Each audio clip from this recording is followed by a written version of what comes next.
suyos o sin suyos a los que volverse, los que me removían el corazón, con preferencia a esos patriotas arrebatados que desde la más tierna infancia también se cruzaron en mis lecturas. Sin ir más lejos, la galería de héroes de Edmondo de Amicis, como el tamborcillo sardo o el pequeño vigía lombardo, que se exponían al fuego enemigo por la honra y la gloria de Italia. Estos no dejaban de inspirarme ternura, pero nunca lograba sentirlos tan próximos. Tales eran mis mimbres interiores, que iba entrelazando y ajustando en un contexto y un entorno cuyo mensaje no podía ser más opuesto. No dejó de tener su influencia, para que el contraste lo percibiera de la forma más aguda posible, que mi hábitat en los años que asistieron a mi acceso al uso de razón, la educación primaria y el bachillerato, fuera una colonia militar.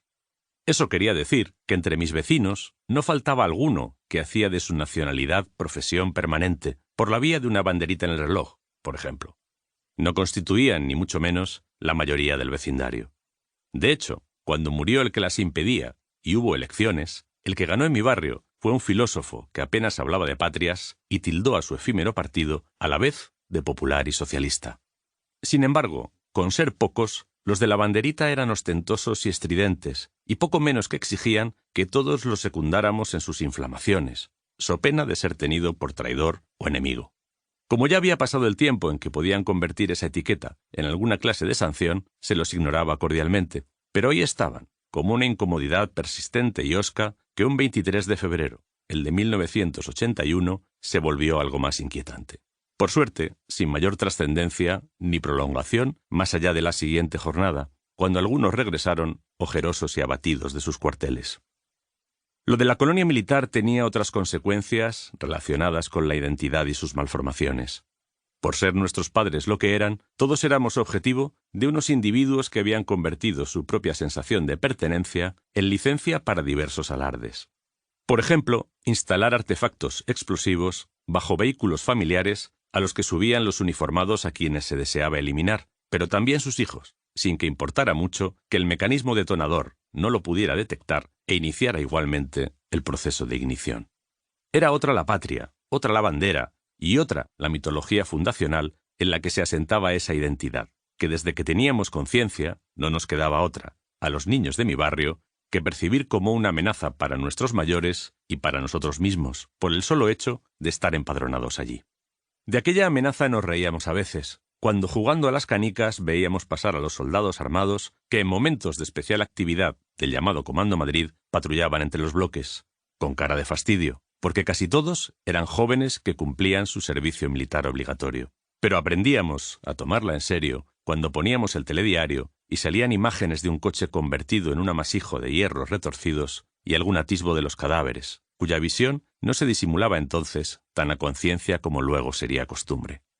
Nos la terminamos de creer, con horror, cuando la bomba Lapa acabó adosada a los bajos del coche de uno de nuestros vecinos. Quiso la fortuna que esa precisa mañana subiera solo, dándole a su familia la opción de llorarlo.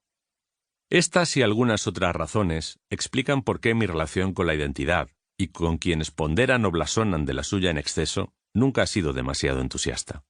Todos somos el resultado de las circunstancias que nos depara la existencia, y seguramente no cabe alegar nada de lo que ellas nos impiden o nos llevan a ser como mérito o demérito de ninguna clase.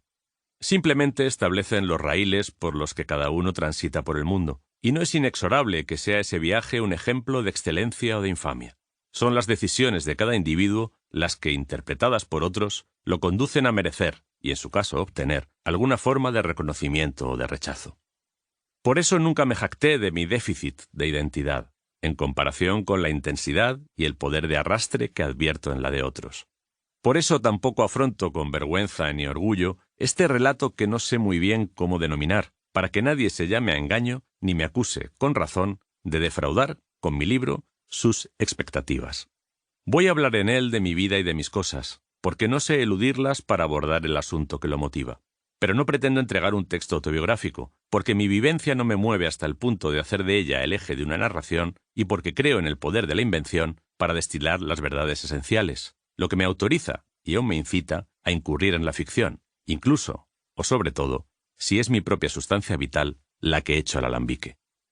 Voy a hablar de la vida y las cosas de otros, que existieron, obraron y pagaron por ello el más alto precio concebible para un ser humano. pero no busco